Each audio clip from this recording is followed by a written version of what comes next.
Hey y'all, this is my Real Housewives of Salt Lake City review. We are finally on the arrest episode, so things are going to get interesting quickly. Thank God, right? Because I think the ratings have been struggling, and even the ratings for this episode, it wasn't that high, but I'm expecting next week to be like a series high. Has to be. Anyway, this is a supersized episode. It looks like it's like an hour and a half. But yeah, not that much happens until the end, so this review ain't gonna be that long. So we open the episode with Shah playing with her youngest son, and at least this time when I see him, he looks like he actually likes his mom and wants to be around her. Like they're playing basketball together. Because you know the first time we saw him, he looked like he wanted to fight somebody. Oof, by the way, y'all, my edible just kicked in. So if I seem a little like loopy, that's why. Sorry. So we're with Whitney next and her husband, and they're walking around the house and then they see the stripper pole. Yes, they have a stripper pole in their living room. And then she asks her husband to see her moves, and he gets on the pole. He's actually staying up there swinging. And then she gets up with him. And then they're both swinging at the same time. They must have been fornicating like jackrabbits. Like how easy he got on that pole. So we're just continuing to see what the rest of the cast are doing. And now we're with Mary. And she really does live in her closet. Like this room, like it is enclosed by a closet. And she just have chairs and then a dresser right here with the mirror. So weird. So now we see that she's FaceTiming Whitney. Okay, so Mary's trying to FaceTime all the ladies and invite them to an event she's having. It's going to be like an Italian theme cooking session. Not Mary and her confessional trying to clown the other ladies' fashions. Does she see herself? Like she literally looks like she gets dressed in the dark. It's the delusion for me. Just because you buying labels, Mary, don't mean you know how to dress. So she invites all the ladies to the cooking class except for Jenny. Obviously because they got into it at the last snow trip. Wait, why is Mary so mad at Whitney for not answering her phone? Like, she didn't think maybe she's just busy and she'll call her back? Mary continues to just be a strange woman. So next scene we're with Meredith and Jenny. So Jenny's coming over. I'm guessing Meredith is having a little pamper situation because she has people that's giving her a manicure and pedicure at the moment. Side note, Meredith is changing right before our eyes. Like I said in the last episode, she's been morphing into Khloe Kardashian. So Jenny's not talking about her beef with Mary. And then Meredith is actually taking up for Mary. What you have to know about Mary is she's not a trusting human being. Jen says she doesn't mind talking to Mary. Then Meredith says if she could spend a few days in the same house with Jen, then Jenny can stand to be a few days in the same place with Mary. Next scene we're with Heather. She's with her daughter and her niece and her niece's husband. I'm gonna give it a chance, but this sounds like a best fiends tea. And just as I'm about to press fast forward, Heather decides to talk about the 4 levels of heaven where Mormons can get into. This is a really learning the more you know moment. The producers put a whole chart in this scene. It's just so funny that Heather's at the lowest degree of heaven under a serial killer because she decided to leave the faith. So now she's just having a conversation with her niece and her husband who recently left the Mormon faith like she did. Yeah, so just as this conversation is, they left the Mormon faith because they're socially backwards racists. That seems like a good reason. Heather is trying to be what Leah Remini is to Scientology. She's just giving us a whole history lesson on the Mormon faith. Like she is the expert runaway from Mormonism. Okay, we escaping the Mormon faith, we got it, fast forward. So next scene we're with Shah and her accomplice, or the first assistant, and they're doing some type of skiing activity together. So they're not even skiing, they have the skiing equipment though, and they're just hiking through the snow. Alright, so I didn't know her first assistant had a family. He kind of acts like her a gay minion. So yeah, he has a wife and kids. It's a shame because he's going to jail too, just like Jen. So as she's talking to him, she's talking about how she envies how he gets to spend a lot of time with his kids. Because what she did, she spent so much time working at her job and opening up all these businesses that she feels like she missed out on a lot of her kids' childhood from working. Wow, okay, so she's been doing this for a while, stealing from people. So she said that's the reason why she's trying to make some quality time with her youngest son. So Jen's now talking about her first assistant and how important he is to her, and they've been together for such a long time. I mean, little does she know, I mean, this is just foreshadowing because both of y'all are indicted in the same charges. I really think she's toast because I think they're going after her because he's the assistant. I could definitely see him turning on her for a plea deal. So next scene, we're with Mary, and it's the day of her event, and she's getting to the culinary cooking class. Ooh, that wig. I might have to screenshot this. Ooh, that wig. Oh my God. It needs a brush. It is just sitting on top of her head. It's a ratty wig. A matted, ratty wig. Did she sleep in that? It looked like she just went to bed in it, got up, and just went about her day. So now Mary's just checking around the event to see if everything's in place, and we're just seeing how awkward she is. Like, this lady already set the table for her, and she's rearranging it all over again, saying, oh, it sucks that you know the etiquette because, you know, no one else knows. And the other lady's just like,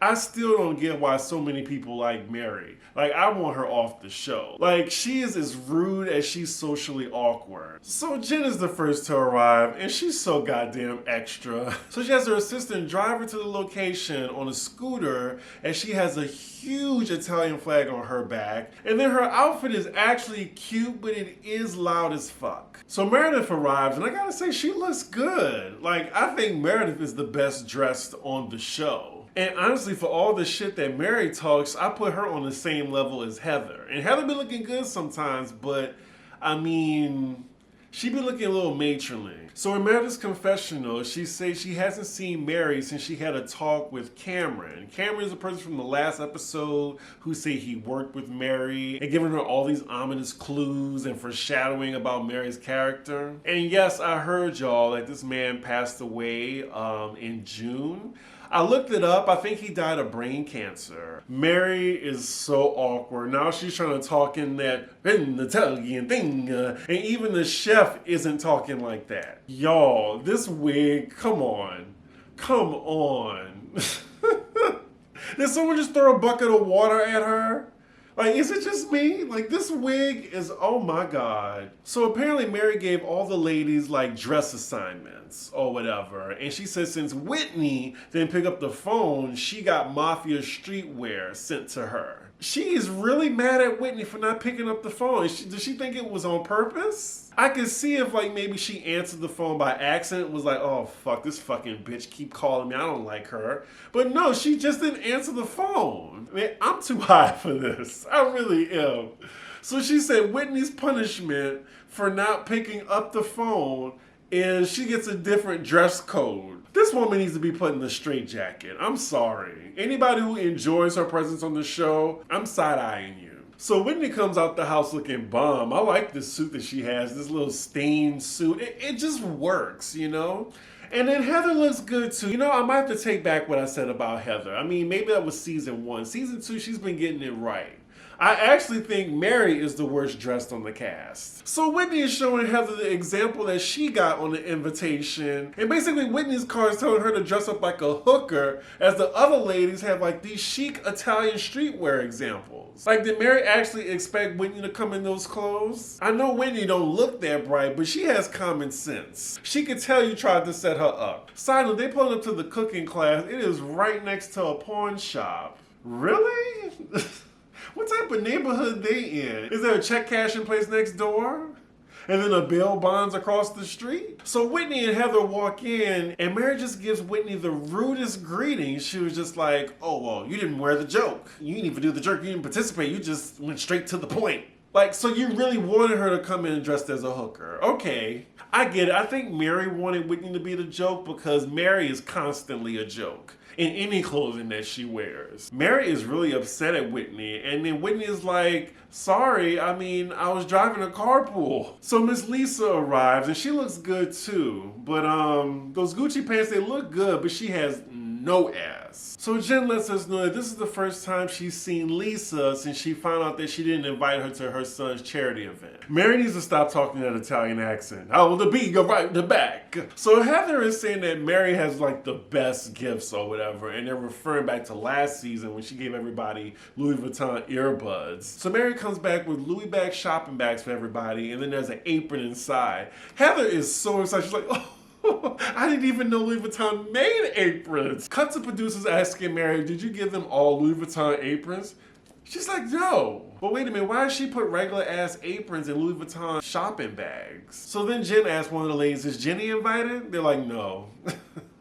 So then we go to Jenny and see what she's doing. And clearly she's with her kids and they're having fun in the kitchen again, and I'm gonna fast forward. So as Mary's embarrassing herself in front of everyone, we see this awkward tension between Lisa and Jen. Like they're cooking right next to each other and they're not saying anything. So even though Mary's a space cadet, this is a fun activity to do for the other ladies. It looks fun. So now they're done attempting to cook, and now the chefs are actually cooking their real meal, and they're all sitting down at the table now. Oh, so Mary is also mad at Whitney for not giving her an Italian name to put on her apron. And she's like, well, it doesn't translate in Italian, so I left it the same. Just the way Whitney talks. My name doesn't actually translate in Italian, so it is what it is. And I was carpooling. So even after Whitney tells Mary that I was carpooling, she's like, what kind of carpooling? Leave this white girl alone. So Mary's in her confessional saying the main reason she was pissed was because she didn't bother to call her back. So Jen has had enough of the awkwardness between her and Lisa, so she just straight up asked, oh, so how was the kids' charity event?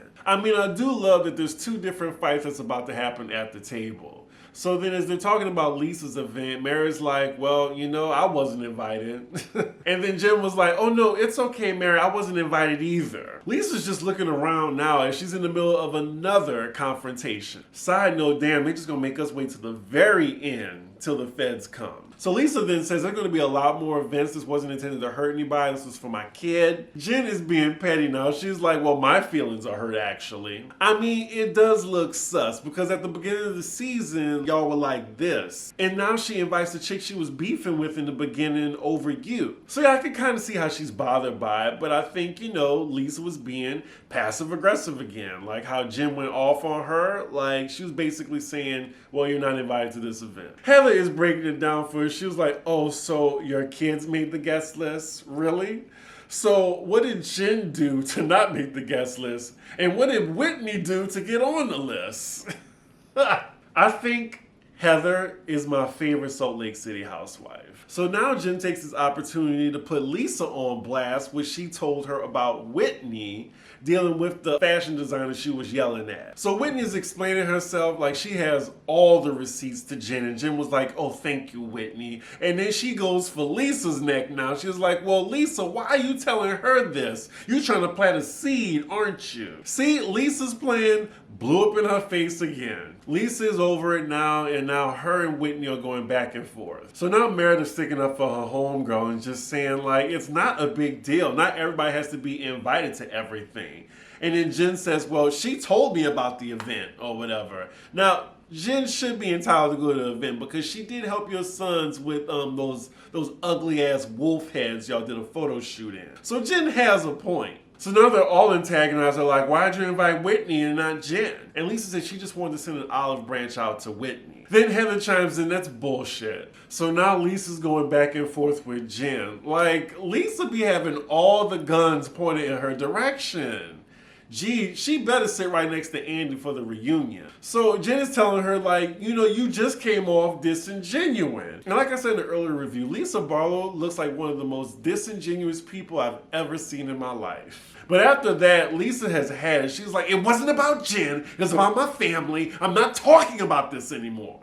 The jersey is coming out. So it looks like all Jen wanted was an apology. She was just like, just say you're sorry. So then Lisa just tells Jen the most unapologetic apology I've ever heard. And then Mary wacky ass on the side saying, oh, let's do a toast. Mary is clearly getting on everybody's nerves, but nobody wants to say anything. Well, thank God they changed the topic. So now they're talking about the trip that Meredith is organizing. So Mary is going down the list why she doesn't care for Jenny and saying that she lies, she's a gossiper, and starts much trouble. It's like, I kind of like Lisa. She's like, I don't need 2 Lisa Barlows in my life. 1 Lisa Barlow is enough. Damn, Mary. Mary only has it out for herself. She has insulted everybody on this cast. So they're still on the topic of Jenny at the table, and she's asking Jen what does she think of Jenny. And Whitney is interrupting, saying that Jen already said she has your back. And I'm thinking Whitney's offended because she's the one who's always had Mary's back. And she has a point. And then now they're getting into it, and Mary tells her, I don't need you to explain nothing to me. Mary is getting a little bit more spicy now, and that wig is getting more and more disheveled. It's like Mary has been getting into it with everybody. First it was Jen, then it was Lisa, then it was Jenny, and now Whitney. Is Meredith next? And Heather wants no parts of it. She's like, my cousin's on her own. These girls are a little afraid of Mary. Well, maybe not Jen. But I think the rest, they're afraid of Mary. Ugh, and here we go again. Mary calling Whitney a little girl. Who you talking to, little girl? They keep talking at each other right now, and it's getting more and more confrontational. Okay, now Whitney has had it. Now she started cursing. Mary's like, you are a little girl. You should take it as a compliment. Whitney is stunned. Like mouth drop stunned. I'm glad Heather stepped in. She was like, it's diminutive, babe. Jesus H. Mary brings up to Whitney again about how she didn't answer her phone. And Whitney is like, I was driving, Mary. Carpool. Then Mary's like, who are you yelling at? Bring your voice down. Bring your voice down.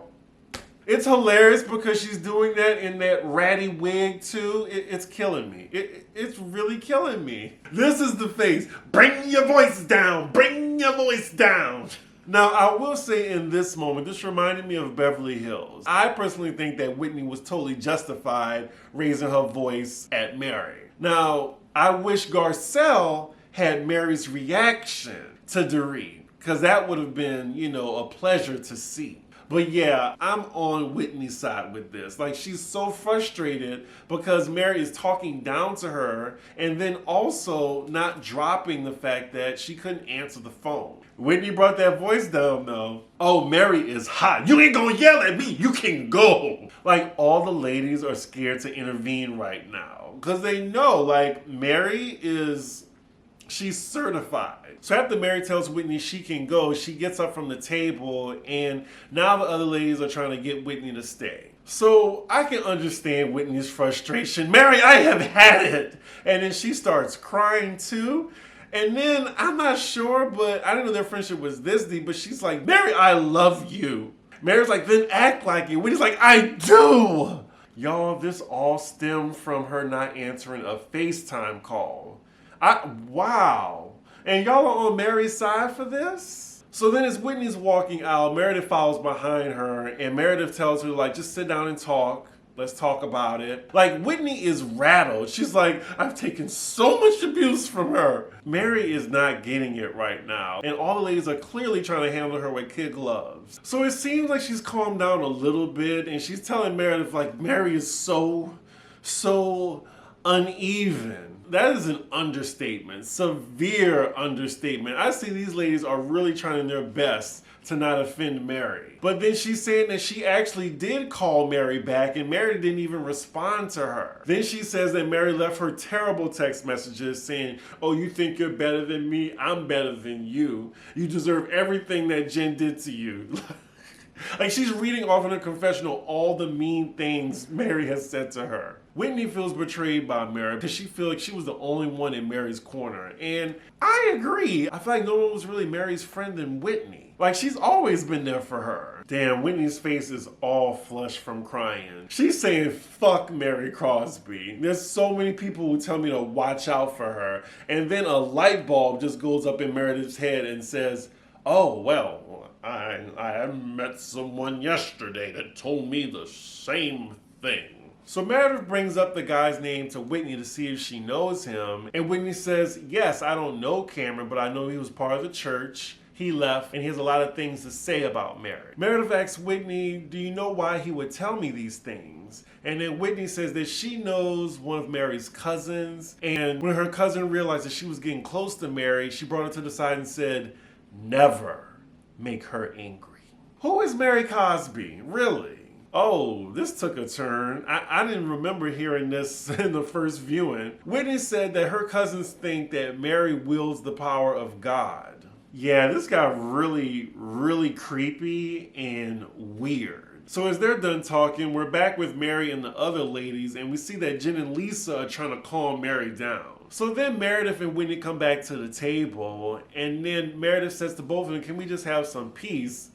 Mary's like, Meredith, you didn't even get my side. I mean, with Mary, everybody can get it. Get this woman off the show. Like, she's really not friends with any of these women. Heather is just whispering to Whitney, listen, like, we tried to get through to her. We didn't. Let's just, let it ride. Like, they are really scared of her. So as Meredith is talking to Mary, she actually gets through to Mary, and Mary apologizes to her for misunderstanding. And everyone else is like, wow.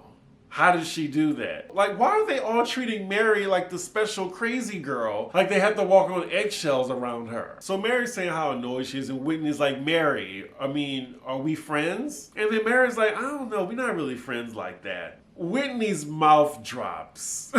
I mean, at least Whitney gets it. Mary wants minions. That's what she wants. That's what she saw you as. So after she hears that, Whitney tells Mary, the gloves are off, Mary.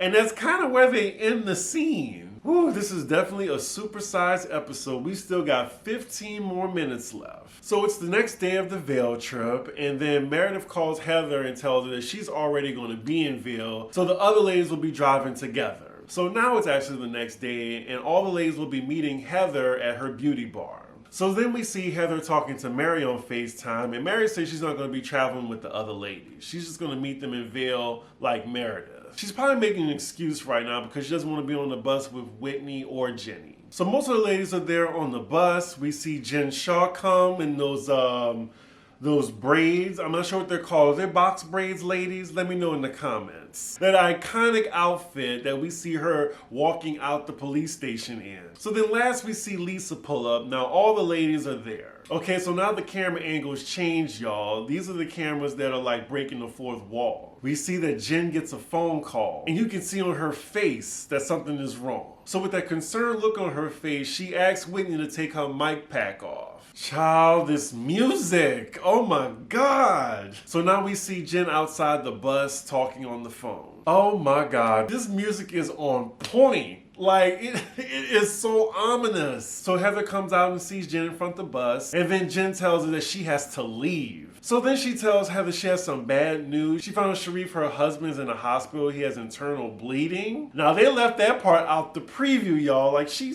basically lied. Wow. She is lying with such ease. So Heather is concerned. She's like, do you want us to stay? Do you want us to, like, anybody to come with you? We'll wait. Jen looked like the fear of God is in her. All the ladies are gagged. They're asking her what happened. Of course, she says she don't know. It looks like she's just trying to get out of there. Whoever's on the other side of the phone was like, you in danger, girl. You got 10 minutes. Heather is a ride or die. She's like, Jen, we need to turn the bus around. We will. So I'm guessing her ride that dropped her off never left. Then she gets into her aunt's truck and they head out. So we're with the rest of the ladies and they're all discussing like whether they should cancel the trip or not. We have broken the fourth wall, y'all. We see producers. We see the cameraman in the seat. The producer comes on the bus. Are y'all really not thinking about going? She sounds pissed. Jenny is like, well, I'm fine either way. Jenny's more concerned about getting away from her husband and her kids for 3 days. Yeah, Jenny's like, I think we should just go. So they settle on the plan that they're just going to go to Vail and they'll just keep Jen posted. We got 4 minutes left. Then we get a little banner on the side, 12 minutes after Jen left. Lord, we see the feds coming up to the bus. You hear the horns in the background and the music. Bitch, you see 5 people in uniform swarming the bus. This is real. Could you imagine if Jen was there? Like, she really got tipped off like she was in a movie. So the producers coming up to the bus letting the ladies know what happened. You got Homeland Security out there. We see them asking production, we're looking for Jen Shah. And they're like, she just left. Now the ladies are looking around the bus and they notice that they're surrounded by police. Bitch, they see NYPD too? Oof. And then I think someone on the bus was like, Heather, what did you do? Whitney's like, is this a prank? Really, girl? Well, you know what? I heard that Whitney thought it was like strippers that Jen sent to the car. That does sound like something Jen would do. Okay, so now they're realizing that, oh, this is real. Ooh, so they overhear the police asking for Jen. Then you hear Lisa saying, I am freaking out. Ooh, they all looking at each other in confusion. The police are just like, we just want to talk to her. We just want to know if she's okay. Whitney still thinks it's a prank. No, girl. They're asking Heather where she went, and Heather was like, yeah, she told us she was going to the hospital. Her husband has internal bleeding. All right, so we see the ladies in the bus. They figuring shit out. Lisa's like, there's something weird going on. And then Whitney's like, she asked me to turn off her mic. oh yeah, they know what's going on now. Bitch, so the police are leaving, the credits are rolling. They gonna leave us on the cliffhanger. The ladies are shook, and now Lisa's calling Stu. I can't remember if that's her husband or that's Jen's assistant. I don't know. But then Heather's like, should I call Jen? And you have Lisa on the phone like, I don't think you should do that. All right. Or else you're going to be an accomplice. You got Heather saying, you guys, what if she's on the run? Then we get a wide shot of the van with to be continued on the screen. And that is where the episode ends. Oh my God, that was some riveting television, y'all. Damn, like the Housewives that get in trouble with the law, they are just upping the ante every franchise. That would have went down in history if she would have got arrested on camera. Could y'all imagine? And then we have no preview. And then we have Cross-Eyed Andy on Watch What Happens Live saying that the next episode of Salt Lake City is one of the best episodes in the franchise history. Definitely top 5. I'm gonna hold him to that. I'm gonna hold them to it. So we're expecting this next week, y'all. Yeah, I can't wait. I can't wait to see what they have to say on that van. Whew. I mean, at least they stepped it up. At least we finally got the feds. Maybe we'll get the arrest. I mean, at least her walking out the precinct. I can't wait. I can't wait. With that said, make sure you like, comment, and subscribe, and I will see y'all for the next video. Bye.